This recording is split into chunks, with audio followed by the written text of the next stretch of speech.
bakunzi ba bishasha aho muherereye mwese amahoro, nizere ko mukomeye, nizere ko mubandanye mumina, nizere ko mubandanye mucukura ubutare bwa pi. Uno musi kinzanye sikindi nkuko mwamaze kubibona kw'izina, ni ikintu kimbakiye, ni ikintu nama numvise.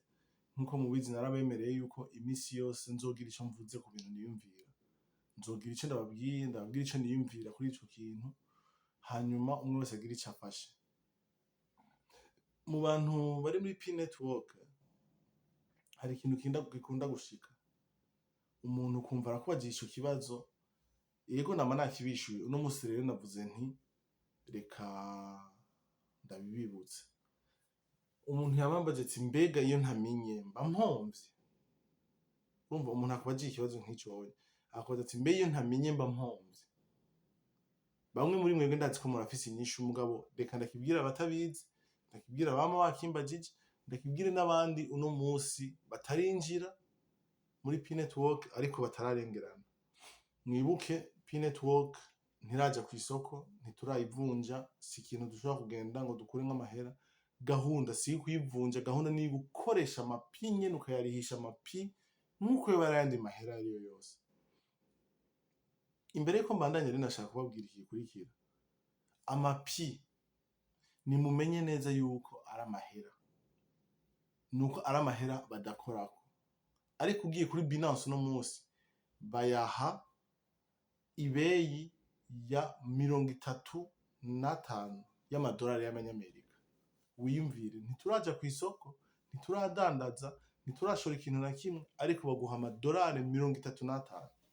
Uno musi winjiye kw'izina rya El Bishasha, uno musi wokwinstara Pi Network, hanyuma ukagira code d'invitation bakubajije, ugashiramwo El Bishasha, ushika uronka amapi imwe, nayo ifise agaciro k'amadolari 35 y'abanyamerika uno musi.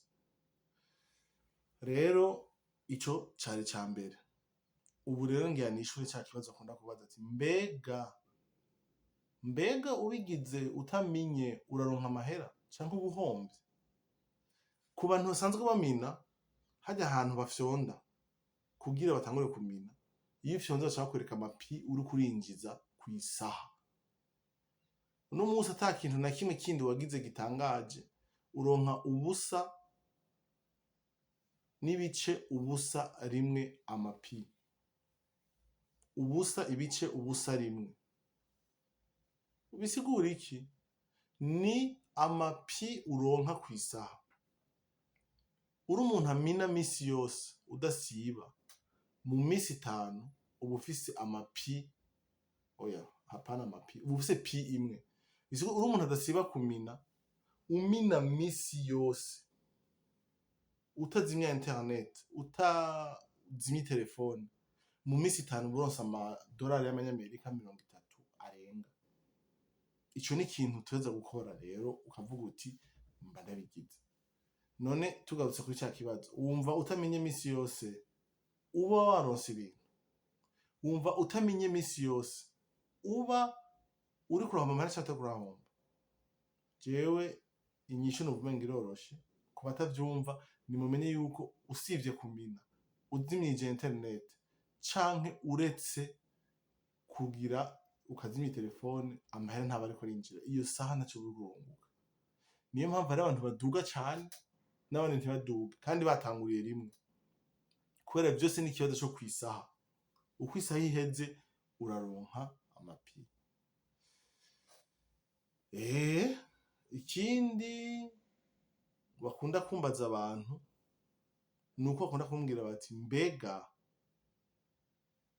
iyo pi yawe, nuko bayita gwanje ukamenya nje nayizanye, barambaza ngo mbenga iyo pi yawe ngo aho yakorewe uno musi ngo niho ngo bazotangura kuduha amahera.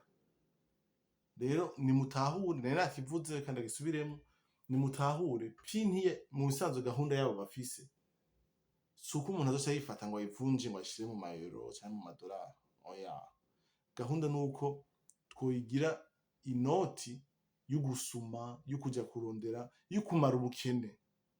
N'amahera uzotwara kw'isoko ukagura ibijumbu, n'amahera uzotwara kw'isoko ukagura ibiraya, n'amahera uzotwara ukagenda ukagura televiziyo, ukagura itongo, ukagura ivyo ushaka vyose. Muga ivyo ni ibintu bizokunda twese tuyishigikiye kandi tumaze igihe kinini turiko turabikora, kuko ntawavutse rimwe ngo yuzure ingobyi. Nivyo, ahasigaye nibaza yuko ata bintu umuntu yenda arasigura birebire, harya kuvuga menshi siko kuyamara, ariko iyo umuntu avuze ikintu biba bikwiye, uri utahura uba watahuye. Mukaba mufise ibibazo mumbarire ngaha muri commentaire, sindamenya ingene commentaire bacita, mumfashe mugire ico mumbariye, mumbwire ivyiyumviro vyanyu. Ariko muriko murabimbarira mushobore kumbaza ico nobafasha, nta kibazo nzobikora.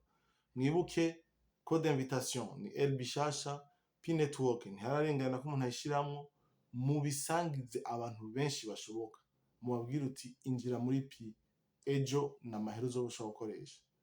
Mu misi z'ibintu vy'abapionnier bizohagarara, amapi ntazoba akiboneka. Rero ntihararengerana, nimwinjire ku bwinshi. Ndiko ngira abarundi n'abanyarwanda n'abanyamurenge turumva ururimi rumwe. Jewe gahunda yanje n'abarundi, nibo ndiko ndabwira. Ndabasavye rero mumfashe mubikwiragize, mubibwire benshi bashoboka, nkuko babivuga mu Congereza ati sharing is caring. Please care about someone. Rungikira umuntu amenye ibintu vyose bishoboka. Ahasigaye mugiraho muba mwubahwe, naho tuzosubira